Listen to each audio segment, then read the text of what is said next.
इसके बाद वाकाटक वंश के बारे में, फिर मौर्योत्तरकालीन विदेशी हमले। मौर्योत्तरकालीन विदेशी हमले मैं आपको बता दे रहा हूं क्या क्या पढ़ना है हम लोगों को। मौर्योत्तरकालीन विदेशी हमले, इसमें हम लोग कुषाण वंश के बारे में चर्चा करेंगे। शक वंश, कुषाण वंश, नहपान, चपटन, इन सब पर चर्चा करेंगे। और कुषाण वंश के बाद फिर गुप्त वंश, जिस पर हम लोग चर्चा पहले ही कर चुके हैं, कंप्लीट है। गुप्त वंश के बाद गुप्तोत्तर वंश। गुप्तोत्तर वंश में आपका पुष्यभूति वंश आएगा, है ना। और पुष्यभूति वंश के बाद हम लोग पढ़ेंगे त्रिपक्षीय संघर्ष। थोड़ा सा राजस्थान की तरफ चलेंगे तो राजपूत साम्राज्य के बारे में चर्चा कर लेंगे। थोड़ा सा बंगाल की तरफ चलेंगे तो पाल वंश मिल जाएगा। गुजरात की तरफ चलेंगे तो गुर्जर प्रतिहार वंश मिल जाएगा। थोड़ा सा नासिक की तरफ चलेंगे तो राष्ट्रकूट वंश मिल जाएगा। थोड़ा सा संगम पे चर्चा करा जाएगा, संगम काल के इतिहास पे। तो यहां पे चोल, चेर, पांड्या, ठीक है। और एक और चालुक्य वंश पे चर्चा कर ली जाएगी। चालुक्य वंश गुर्जर प्रतिहार वंश है। कल्याणी के चालुक्य, वातापी के चालुक्य, बादामी के चालुक्य, इस प्रकार से तो गुर्जर प्रतिहार। तो हम लोग अभी किन पे चर्चा कर चुके हैं? हम लोग अभी ये पूरा टॉपिक कंप्लीट कर चुके हैं। आज ये टॉपिक कंप्लीट कर चुके हैं। आज शुंग वंश, कर्ण वंश पे चर्चा होगी। अगले टर्न पे आंध्र सातवाहन, कलिंग, नरेश, खारवेल और वाकाटक वंश समाप्त हो जाएगा। 2 दिन। अगले दिन आपका ये समाप्त हो जाएगा मौर्योत्तरकालीन विदेशी हमले। 3 दिन, 3 क्लास, 4 क्लास, 6, 7, मतलब 8 क्लास में आपकी पूरी एंशिएंट हिस्ट्री समाप्त हो जाएगी, ठीक है ना। अगले आज को मिलाकर अगली जो 8 क्लास होंगी उसमें आपकी पूरी एंशिएंट हिस्ट्री समाप्त हो जाएगी और मिडिवल हिस्ट्री को हम लोग शुरू कर लेंगे, ठीक है। चलिए स्टार्ट करते हैं। तो हेडिंग पड़ेगी ब्राह्मण राज्य नंबर 1 शुंग वंश। मौर्य वंश का अंतिम सम्राट कौन था बेटा? तो मौर्य वंश का अंतिम सम्राट था आपका बृहद्रथ। कौन था बेटा? बृहद्रथ। बृहद्रथ के सचिव का साला था यज्ञसेन, बताया जाएगा अभी, रुकते हैं। तो शुंग वंश पे चर्चा करनी है। शुंग वंश यह है भारतीय इतिहास का पहला ब्राह्मण वंश। अब शुंग वंश की उत्पत्ति के बारे में भी जानेंगे। शुंग वंश का जो संस्थापक है इसका नाम है पुष्य मित्र शुंग। पुष्य मित्र शुंग। जो लिखने वाले पॉइंट होंगे वो हम आपको लिखेंगे और जो लिखने वाले पॉइंट नहीं होंगे वो हम आपको सुनाएंगे। शुंग वंश ने 185 बीसी से लेकर 73 बीसी तक शासन किया। 185 बीसी से लेकर 185 बीसी से लेकर 73 बीसी तक शासन किया। लगभग 112 वर्षों तक, लगभग 112 वर्षों तक शासन किया है आपका शुंग वंश के लोगों ने। स्टार्ट किया जाए। शुंग वंश का संस्थापक पुष्यमित्र शुंग। पुष्यमित्र जो शुंग था वो बृहद्रथ की सेना में, बृहद्रथ कौन है? मौर्य वंश का अंतिम शासक। मौर्य वंश का अंतिम शासक कौन है बेटा? बृहद्रथ। समझिए, मौर्य वंश का अंतिम शासक बृहद्रथ का सेनापति था पुष्यमित्र शुंग। बृहद्रथ कोई काम नहीं करता था, इसकी जनता इससे बहुत परेशान थी। जनता परेशान क्यों थी? क्योंकि बृहद्रथ के समय यूनानी सेनाएं पाटलिपुत्र तक पहुंच गई थी। समझिएगा, क्लियर? तो माना जाता है कि बृहद्रथ जनता की बात तो मानता नहीं था, जनता के स्वास्थ्य की कल्याण की कामना नहीं करता था, अपने मन का मालिक था, है ना। और कभी कभी स्वराज घूमने जाया करता था। तो जनता त्रस्त हो गई थी, जनता नया राजा चाह रही थी। तो बृहद्रथ का जो सेनापति था पुष्यमित्र शुंग ने बृहद्रथ से कहा कि आइए अपनी सेना का निरीक्षण कर लीजिए, आइए और अपनी सेना का क्या कर लीजिए बेटा? निरीक्षण कर लीजिए। तो जब बृहद्रथ अपनी मौर्य सेना का निरीक्षण करने चला गया, है ना, तो कहते हैं पुष्यमित्र शुंग ने बृहद्रथ को हाथी के पैर के नीचे कुचलवा दिया। किसको बेटा? बृहद्रथ को। बात समझ आ रही है? क्लियर है? और बृहद्रथ को मरवाने के बाद इसने एक नए वंश की स्थापना करी, शुंग वंश की। तो ये जो कहानी हमको पता चलती है बृहद्रथ के पतन की जो कहानी पता चलती है वो है बेटा बाणभट्ट की किताब हर्षचरित्र। याद रखिएगा, बाणभट्ट की पुस्तक हर्षचरित्र से हमको बृहद्रथ के पतन का पता चलता है। और शुंग वंश के इतिहास की जानकारी तो हमको पुराणों से चलती है, बाणभट्ट के हर्षचरित्र से चलती है, पतंजलि के महाभारत से चलती है, कालिदास के मालविकाग्नि मित्रम नाटक से चलती है, बौद्ध ग्रंथ दिव्यावदान से चलती है, तिब्बती इतिहासकार बौद्ध भिक्षु तारानाथ से मिलती है। हरिवंश के इतिहासकार है, हरिवंश ने पुष्यमित्र की ओर संकेत किया और कहा ये है औदभिज्ज। तो पेपर में आता है औदभिज्ज के नाम से किसको जाना जाता है इतिहास में? तो औदभिज्ज के नाम से पुष्यमित्र शुंग को जाना जाता है। अब औदभिज्ज का मतलब क्या होता है? औदभिज्ज का मतलब होता है अचानक से उठने वाला। अचानक से उठने वाला। शुंग शासकों ने विदिशा, विदिशा मध्य प्रदेश पड़ता है, शुंग शासकों ने विदिशा मध्य प्रदेश को अपनी की राजधानी बनाया। शुंग वंश के समय पाटलिपुत्र, अयोध्या और जालंधर ये 3 प्रमुख महत्वपूर्ण नगर थे। पुष्यमित्र का जो राज्यपाल था वो अयोध्या में रहता था। पुष्यमित्र के अयोध्या के राज्यपाल जिसका नाम था धनादेव, क्या नाम था बेटा? धनादेव। याद रखिएगा, पेपर में आता है अयोध्या अभिलेख किसका है, तो अयोध्या अभिलेख पुष्यमित्र के राज्यपाल धनदेव का है। ठीक है ना? यहां से हमको पता चलता है कि पुष्यमित्र ने धनदेव के अयोध्या अभिलेख से चलता है कि पुष्यमित्र ने 2 अश्वमेघ यज्ञ करवाए थे। कितने यज्ञ बेटा? 2 अश्वमेघ यज्ञ करवाए थे। ये कैसे चलता है? अयोध्या अभिलेख से चलता है। लेकिन हमको इस 2 अश्वमेघ की संपूर्ण जानकारी या विस्तृत जानकारी कालिदास के मालविकाग्नि मित्रम से मिलती है। कहते हैं ये 2 अश्वमेघ हैं, ये अश्वमेघ पतंजलि ने संपन्न करवाए थे। पतंजलि या पंतजलि जो भी कह दो, पतंजलि ने संपन्न करवाए थे। पतंजलि की किताब का नाम क्या है? महाभाष्य। अश्वमेघ जब यज्ञ कराया गया तो यज्ञ के दौरान जब घोड़े छोड़े गए, यज्ञ के दौरान जब घोड़े छोड़े गए तो उन घोड़ों को पकड़ लिया था यूनानियों ने, यानी कि यवनों ने। अब जब यवनों या यूनानियों ने जब इनके घोड़े पकड़ लिए तो सुंगों और यवनों के बीच हो गई लड़ाई। कहते हैं सुंगों और यवनों के बीच 2 लड़ाइयां हुई थी जिनमें सुंगों की जीत हुई थी और यवनों की हार हुई थी। ठीक है ना? पहले सुंग और यवन युद्ध का पता हमको गार्गी संहिता से मिलता है और पता चलता है कि यवनों का नेतृत्व उस समय डेमेट्रियस ने किया था। हालांकि पुष्यमित्र शुंग ने डेमेट्रियस को हरा दिया था।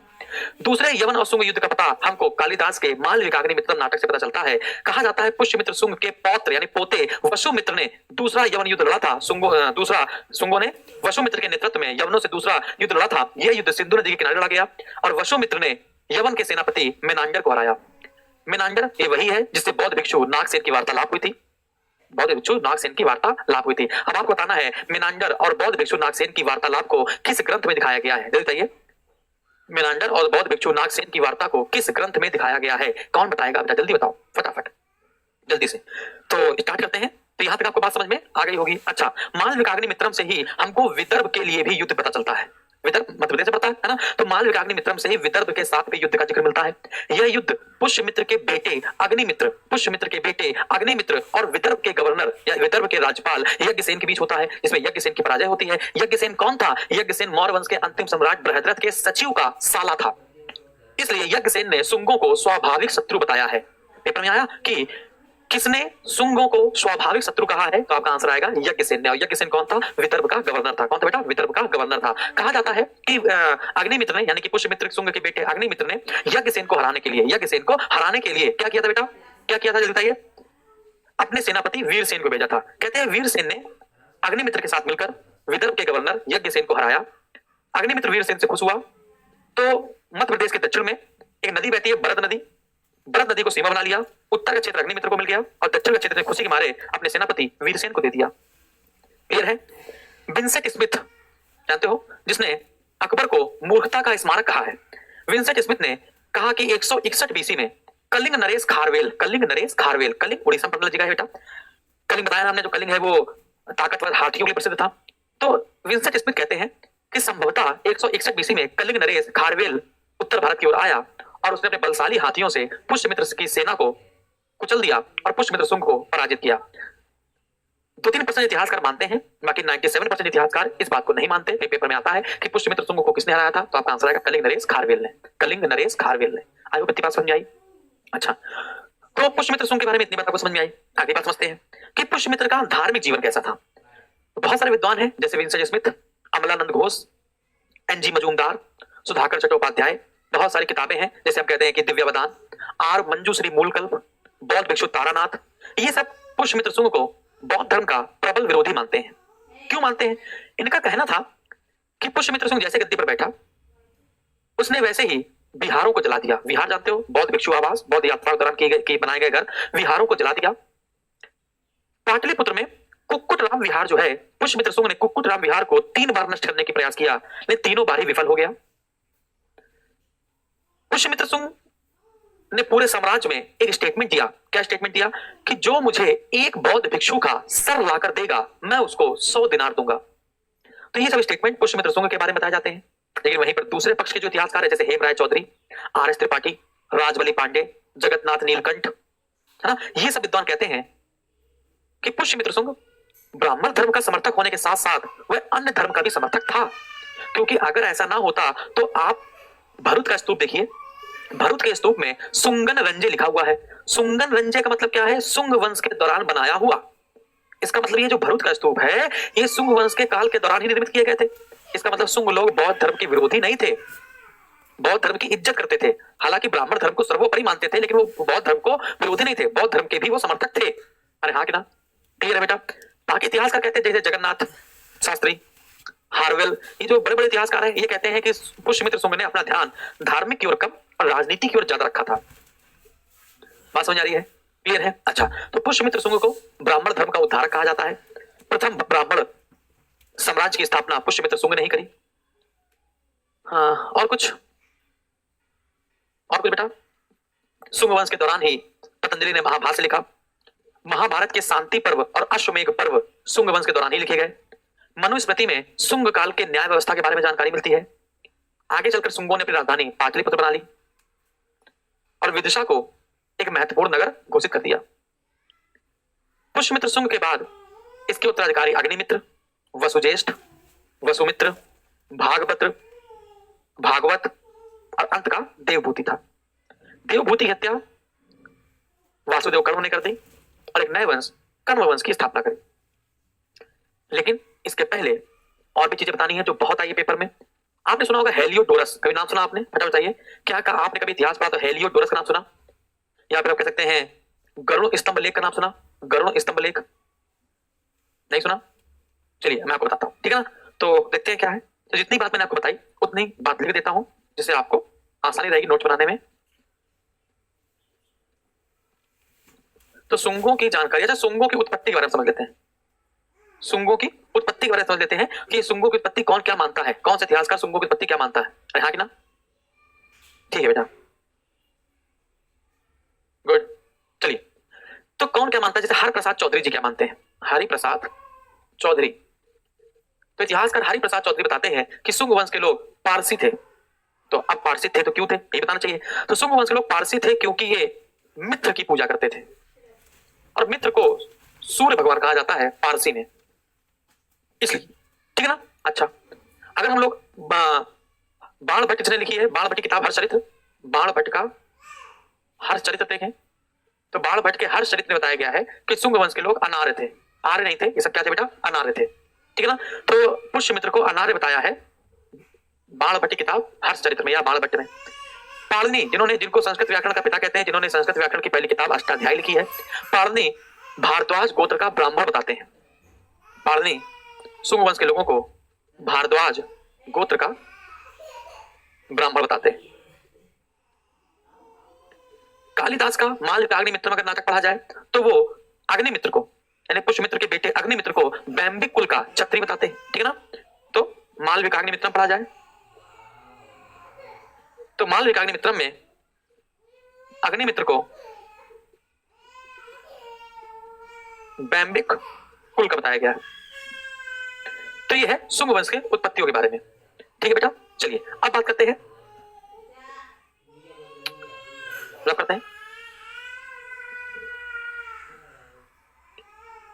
अगली बात क्या इंपॉर्टेंट है। पुष्यमित्र शुंग के यवनों से दो युद्ध, प्रथम युद्ध यवन सेनापति डेमेट्रियस से हुआ,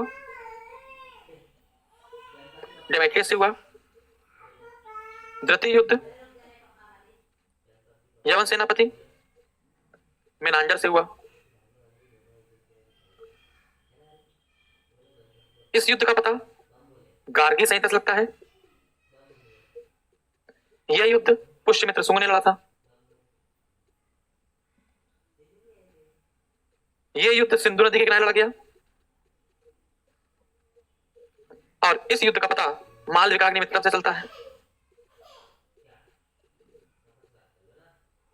ठीक है? और यह युद्ध था पुष्यमित्र के पौत्र वसुमित्र ने। ठीक है? मालविकाग्निमित्रम से ही विदर्भ का युद्ध पता चला। विदर्भ युद्ध लड़ा गया था यज्ञसेन से। यज्ञसेन बृहद्रथ के सचिव का साला था और विदर्भ का राज्यपाल था, गवर्नर था। यज्ञसेन को हराया था पुष्यमित्र के बेटे अग्निमित्र प्लस इसके सेनापति वीरसेन ने। विदर्भ को दोनों ने बांट लिया और बरद नदी को सीमा बनाया।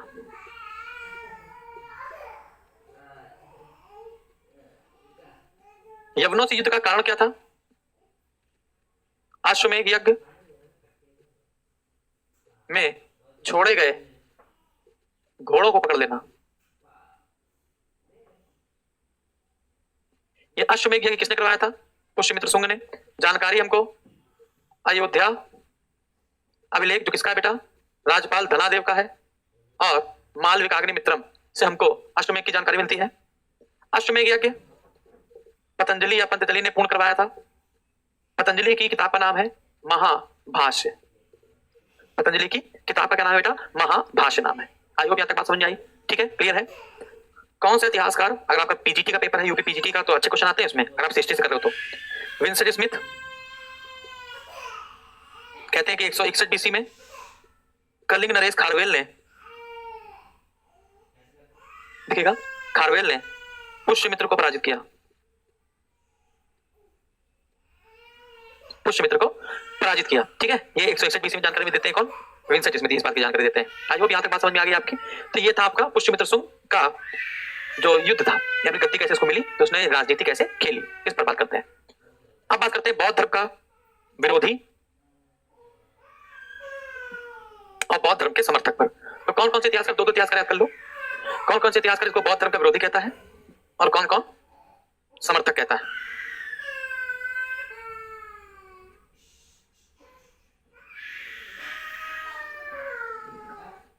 देखते हैं। बौद्ध विरोधी तो इंपॉर्टेंट है, बौद्ध भिक्षु तारानाथ, बौद्ध ग्रंथ दिव्यावदान, आर मंजूश्री मूलकल्प। ठीक है, आर Manjushri Mulakalpa, Vincent Smith, Amalananda Ghosh, NG Majumdar, Sudhakar Chattopadhyay, ये सब बौद्ध विरोधी बताते हैं। कहा जाता है पुष्यमित्र शुंग ने कई विहार जला दिए। इसका स्टेटमेंट था, जो मुझे एक भिक्षु का सर लाकर देगा मैं उसे 100 दिनार दूंगा। यह स्टेटमेंट है। पाटलिपुत्र में स्थित कुक्कुट राम विहार, पाटलिपुत्र स्थित कुक्कुट राम विहार को 3 बार नष्ट करने का प्रयास, लेकिन असफल। ठीक है, अब समर्थक पर आते हैं। तो बहुत इंपॉर्टेंट इतिहासकार हेमचंद्र राय चौधरी, सबसे इंपॉर्टेंट हेमचंद्र राय चौधरी, आर एस त्रिपाठी, राजबली पांडे, किसी को लिख लो, नीलकंठ शास्त्री, किसी को लिख लो बेटा।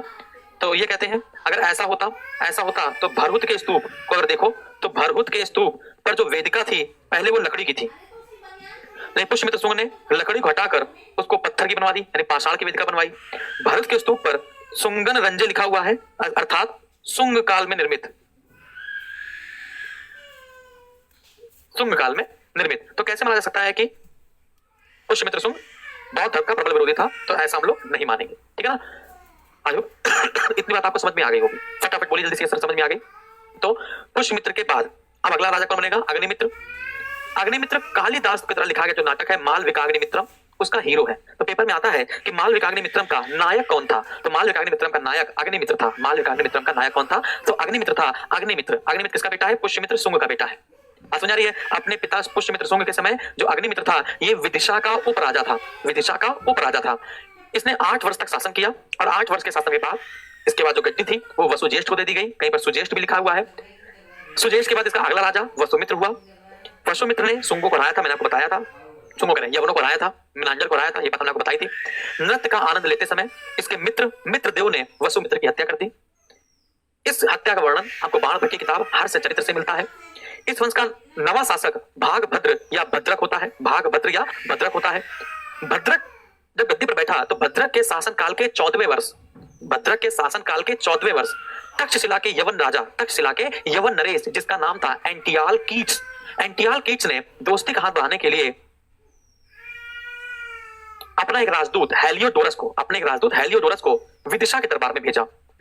हेलियोडोरस यहां पर आया और उसने अपना धर्म छोड़कर, यवन धर्म छोड़कर भागवत धर्म अपना लिया और विदिशा के बेस नगर में वासुदेव के सम्मान में, यानी श्री कृष्ण के सम्मान में एक गरुड़ ध्वज स्थापित किया। यह गरुड़ स्तंभ स्थापित किया। पेपर में आता है बेसनगर का गरुड़ स्तंभ या गरुड़ ध्वज किसने स्थापित किया था, तो आपका आंसर आएगा हेलियोडोरस ने। यूनानी राजपूत या यवन राजदूत हेलियोडोरस ने, और इसको किसने भेजा था, यवन नरेश, तक्षशिला के यवन नरेश एंटियाल कीट्स ने। इस गरुड़ ध्वज पर उसने 4 चीजें लिखवाई हैं। दंभ, दंभ का मतलब होता है आत्मनिग्रह, छत्र, त्याग और अग्रमाद। तो दंभ, छत्र, त्याग और अग्रमाद, ये सारे शब्द, ये 4 शब्द हैं, ये किस स्तंभ में है, तो गरुड़ स्तंभ लेख में या गरुड़ स्तंभ में। ठीक है ना। शुंग वंश का अंतिम शासक होता है देवभूति। देवभूति की हत्या वासुदेव कर्ण कर देता है और एक नए वंश की स्थापना करता है कण्व वंश की। किस वंश की बेटा, कण्व वंश की। शुंग वंश हो गया, कर्ण वंश हो गया और सातवाहन वंश हो गया, इन सब की संस्कृति, समाज, धार्मिक स्थिति, ये सब पेपर में नहीं आता, आता है तो थोड़ा आता है। जैसे कि शुंग वंश ने मनुस्मृति को माना, तो जितने भी धार्मिक क्रियाकलाप होंगे, रहने के जीवन संबंधी चीजें होंगी, है ना, वो सब जितना भी मनुस्मृति में लिखा गया है वो सब यहीं पे फॉलो होगा। किस धर्म को मानते थे आपको समझ में आई क्या है ना। तो अगर आप छोटी मोटी किताबें पढ़ेंगे तो उसमें आपको बहुत, जैसे मान चलिए आप अगर एस के पांडे पढ़ रहे हैं तो एस के पांडे में तो आपको ये सब मिलेगा ही नहीं। एस के पांडे में 3 से 4 लाइनें दी गई हैं शुंग वंश के बारे में, बस, और कुछ नहीं दिया गया है। तो केसी श्रीवास्तव पढ़ेंगे तो केसी श्रीवास्तव में इतना उलझा दिया है कि पढ़ने की इच्छा खत्म हो जा रही है, बात समझ आ रही है। लेकिन अब पढ़े तो पढ़े कैसे, तो आप पेपर उठाइए मेंस का, उसमें देखिए क्वेश्चन क्या पूछा गया है।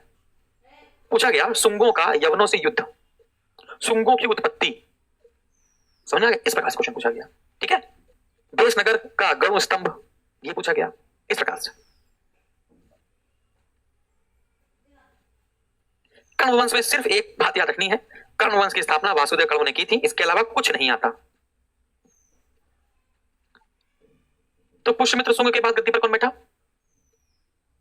अग्निमित्र। अग्निमित्र को मालविकाग्निमित्रम में बैम्बिक कुल का बताया गया, किसका बेटा, बैम्बिक कुल का बताया गया है। अग्निमित्र मालविकाग्निमित्रम का नायक है, यह कालिदास के नाटक मालविका और अग्निमित्र, है ना, 2 लोग हैं। मालविका अग्निमित्र का प्रेम दिखाया गया है, का नायक है, बस इतने ही आपको याद रखना है। और एक और, अपने पिता के समय, यह अपने पिता के समय विदिशा का उपराजा था, दिशा का उपराजा था। अग्निमित्र के बाद गद्दी पर बैठता है वसुमित्र। वसुमित्र, ठीक है ना, अग्निमित्र के बाद बैठता है वसुमित्र, नहीं, वसुज्येष्ठ बैठता है। कौन बैठता है बेटा, वसुज्येष्ठ बैठता है, वसुज्येष्ठ। वसुज्येष्ठ के बाद गद्दी पर बैठता है वसुमित्र। वसुमित्र की हत्या किसने कर दी थी, मित्रदेव नामक व्यक्ति ने, मित्रदेव ने हत्या।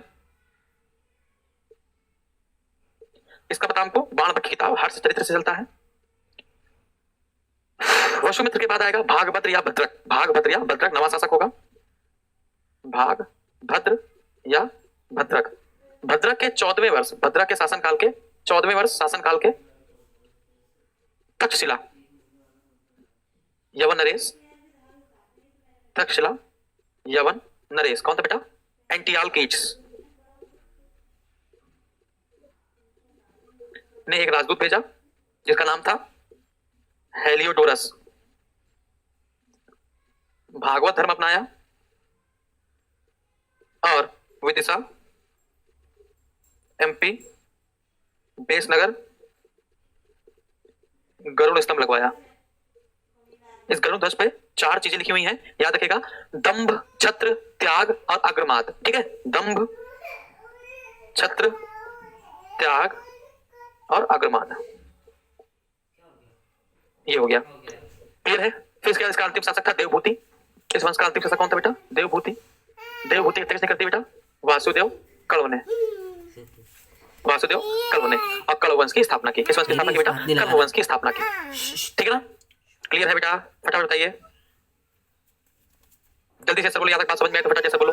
अब मनुस्मृति को मानते तो आप समझ रहे हो ना, मनुस्मृति में कहा जाता है यदि निम्न जाति का व्यक्ति लोभ या लालच में आकर यदि वो उच्च जाति के पेशे को अपनाता है तो राजा को चाहिए कि वो उसकी संपत्ति को जब्त कर ले और उसको देश से निकाल दे। मनु ने क्या कहा है, मनुस्मृति में मनु ने कहा है कि ब्राह्मण यदि विपत्ति आती है तो अपने व्यापार को छोड़कर, अपने पेशे को छोड़कर किसी दूसरे के पेशे को अपना सकते हैं। शूद्र का काम है 3 वर्णों की सेवा करना। बात समझ आ रही है। तो ये सारे कार्य किसके बेटा, ये सारे कार्य आपके, तो ये सारे कार्य बताए गए हैं मनुस्मृति में, और मनुस्मृति की जो बात है वो सारी चीजें फॉलो की गई हैं आपकी शुंग वंश में, है ना। तो ऐसा था आपका सामाजिक जीवन। धार्मिक जीवन में आपको बताया कि बौद्ध धर्म के समर्थक थे, कुछ इतिहासकार कहते हैं बौद्ध के समर्थक नहीं थे, समर्थक नहीं होते, तो ये सब बात कहां से फेमस होती है ना। ये तो धार्मिक जीवन आपका। आर्थिक जीवन आपको पता ही है, शुंग काल में श्रम का विभाजन था, श्रम विभाजन का सिद्धांत प्रचलित था, है ना। पाटलिपुत्र हो गया, कौशाम्बी हो गया, हस्तिनापुर हो गया, है ना, वाराणसी, तक्षशिला, ये सब हमारे प्रमुख व्यापारिक नगर थे। भृगुकच्छु, सुपारक, ताम्र लिप्ति, ये सब हमारे प्रमुख बंदरगाह थे। स्वर्ण मुद्रा को निष्क कहा जाता था, दिनार कहा जाता था, सुवर्ण कहा जाता था, सुवर्ण मासिक कहा जाता था। तांबे के सिक्के को करसापड़ कहा जाता था, यहाँ पर चांदी के सिक्के को पुरण या धरण के नाम से जाना जाता था। सबसे पहले मनुस्मृति द्वारा, याद रखिएगा पेपर क्वेश्चन होता है, सर्वप्रथम मनुस्मृति द्वारा अधिकारियों को भूमि दान के माध्यम से भुगतान को मान्यता प्रदान की गई थी। क्लियर है? डन। तो यहां तक आपको बात समझ में आ गई होगी। क्लियर है बेटा? डन। चलिए, तो ये हो गया आपका शुंग काल। शुंग वंश के बाद कल वंश, 2-3 लाइन का लिख लीजिए। 73 बीसी से शासन करना शुरू किया, 47 सालों तक शासन किया। तो 73 बीसी से लगभग मान के चलिए 28 बीसी तक, ठीक है ना?